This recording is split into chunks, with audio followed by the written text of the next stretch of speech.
নমস্কার, আপনাদের সকলকে স্বাগত জানাই চ্যানেল রূপা মুখার্জিতে। মাইথন পাঞ্চের থেকে জল ছাড়া হলো 57,000 কিউসেক।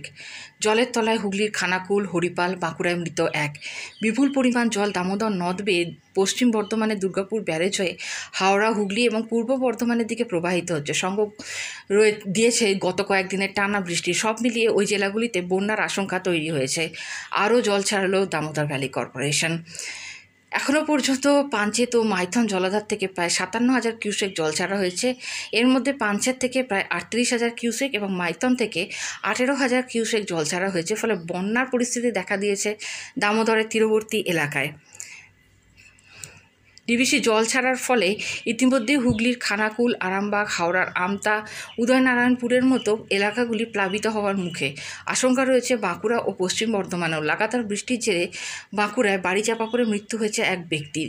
জল ছাড়ার জেরে ইতিমধ্যেই আরামবাগের খানাকুলের বিভিন্ন এলাকা প্লাবিত হয়ে গেছে। খানাকুল 2 নং পঞ্চায়েত সমিতির সুন্দরপুর এলাকায় ধসে গিয়েছে একাধিক ঘর।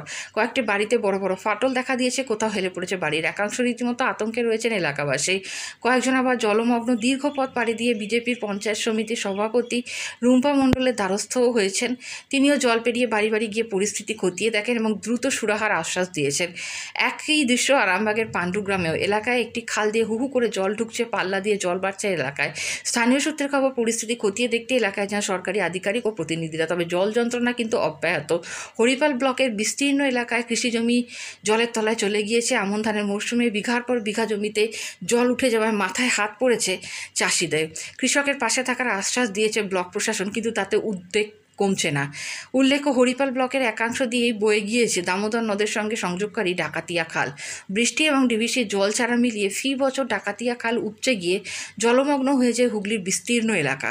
স্থানীয় সূত্রে জানা গিয়েছে, বছরের অন্যান্য সময়ে এই খালের জলস্তর কম থাকলেও এখন সেই খাল দিয়ে নদীর স্রোতের মতো জল বইছে। সেই খালের জল উপচে জলমগ্ন হয়ে গিয়েছে হরিপাল ব্লকের সহদেব, দ্বারহাটা ও কৈকালা গ্রাম পঞ্চায়েতের বিস্তীর্ণ এলাকার কৃষিজমি। কলুবাটি, ভগবতীপুর, খাজুরিয়া, কনকপুর, পার্বতীপুর, কৃষ্ণবল্লভবাটি সহ একাধিক গ্রামের কৃষিজমি জলের তলায়। ব্লক প্রশাসন সূত্রে জানা গিয়েছে, হরিপাল ব্লকের 10,000 হেক্টরেরও বেশি চাষের জমি জলমগ্ন। ফলে মাথায় হাত পড়েছে ধান চাষিদের। খাল সংস্কারের পাশাপাশি ক্ষতিপূরণেরও দাবি জানিয়েছেন তারা। অপরদিকে মুকুটমণিপুরে জলাধার থেকে জল ছাড়ায় পরিমাণ কমানোয় বাঁকুড়ার নদীগুলিতে জলস্তর নামতে শুরু করেছে। বুধবার থেকে বাঁকুড়া ও পুরুলিয়া সেভাবে বৃষ্টি হয়নি। ফলে বুধবার বেলা 3টে থেকেই জলাধার থেকে ছাড়া জলের পরিমাণ কমিয়ে আনে সেচ দপ্তর। ছাড়া জলের পরিমাণ এক ধাক্কায় 5,000 কিউসেক কমিয়ে 22,500 কিউসেকে নামিয়ে আনা হয়েছে। এরপর থেকে ধীরে ধীরে জলস্তর কমতে শুরু করেছে কংসাবতী নদীর নিম্ন অববাহিকা।